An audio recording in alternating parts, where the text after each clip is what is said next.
فأختك وصل بيها الحال إن هي تتكلم على سمعة مراتك وسط الناس، فدي كارثة.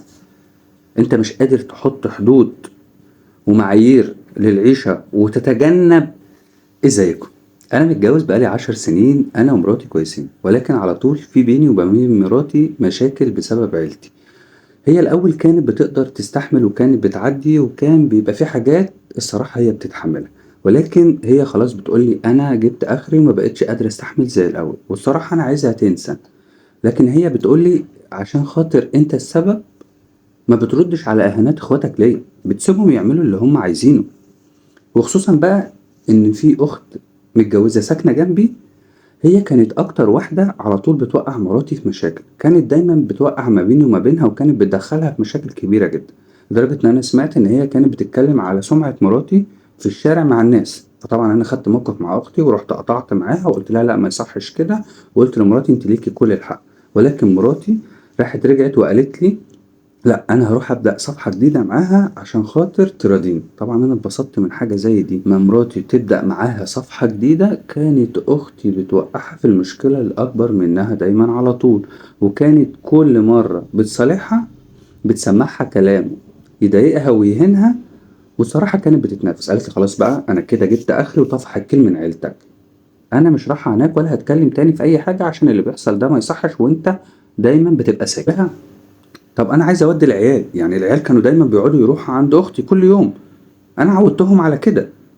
قالت له: "لأ، أنا مش عايزة أودّي العيال عمّال على بطّال، ولعلمك بقى أصلًا من قبل ما يحصل مشاكل ما بيني وما بين أختك، هي ما كانتش بتبعت العيال". وطبعًا أنا كنت في مرّة باتكلّم مع عيالي قالوا لي: "يا بابا ده إحنا لمّا بنروح كانت بتدخّل عيالها في الأوضة وكانت بتسيبنا لوحدنا". طبعًا أنا اتضايقت من حاجة زي دي ومراتي تقريبًا حسّت بحاجة زي دي، فعشان كده مش عايزة تودّيني. طبعًا كان الكلام ده كلّه بيدور قدّام الأولاد.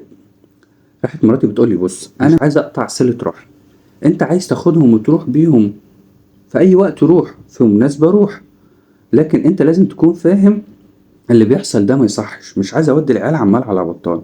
قال لها: "أنتِ إزاي أصلًا بتتكلّمي كده؟". رُحت قُلت لها: "طَب إيه رأيِك بقى هُم هيروحوا غصبٍ عنِّك". فطبعًا اتضايقت وزعلت وكانت عايزة تسيب البيت وتمشي، وقُلت لها: "طَب أنتِ عاجبِك بقى كل اللي كان بيحصل قدّام الأولاد ده؟ يعني كده هينفع؟ أنتِ شايفة كل اللي كان بيحصل والزعيق وكل البلاوي اللي إحنا بنعملها دي قدّام العيال؟". راحت ردِّت عليّا وقالت لي: "أنت كده بتكرّه العيال فيّا، وفي نفس الوقت بتجرّأهم عليّا، خُد بالك أنا ما باعملش كده، عشان خاطر هُم لو اتجرّأوا عليك هيتجرّأوا عليّا. أنا مش فاهمة أنتم ليه كلّكم أنت وأهلك جايين عليّا".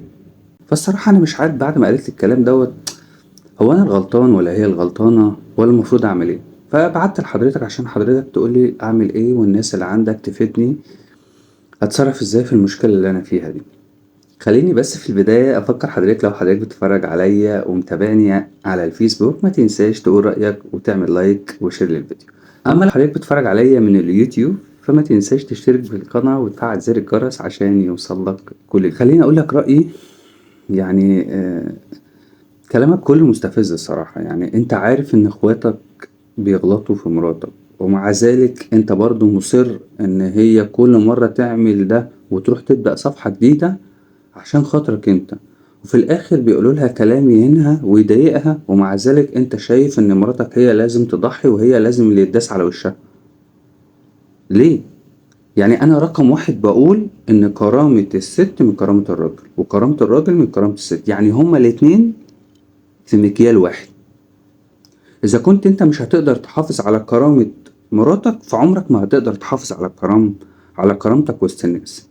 لمّا تكون بقى أختك وصل بيها الحال إن هي تتكلم على سمعة مراتك وسط الناس، فدي كارثة. أنت مش قادر تحط حدود ومعايير للعيشة وتتجنب المشاكل خالص. ولكن أنا آسف أنت كلامك كله يعني مستفز لأبعد الحدود. اللي أنا عايز أقوله لك، مراتك ليها كل الحق ومراتك محترمة ومراتك بنت أصول وهي بتعمل بصلة الرحم، ولكن للأسف عندك أنت الجنب اللي ربنا يهديه. باختصار كده أنا عايزك تتقي الله في مراتك عشان خاطر مراتك هي ما سابتش البيت برضه، يعني خد بالك من الجزئية دي إن هي برضه ما سابتلكش البيت ومشيت. اتقي الله في مراتك عشان خاطر القهرة اللي هي فيها ممكن تخليك تخسر مراتك وتخسر بيتك وتخسر حياتك. خلي بالك من مراتك وحافظ عليها، اللي انت بتعمله ده غلط.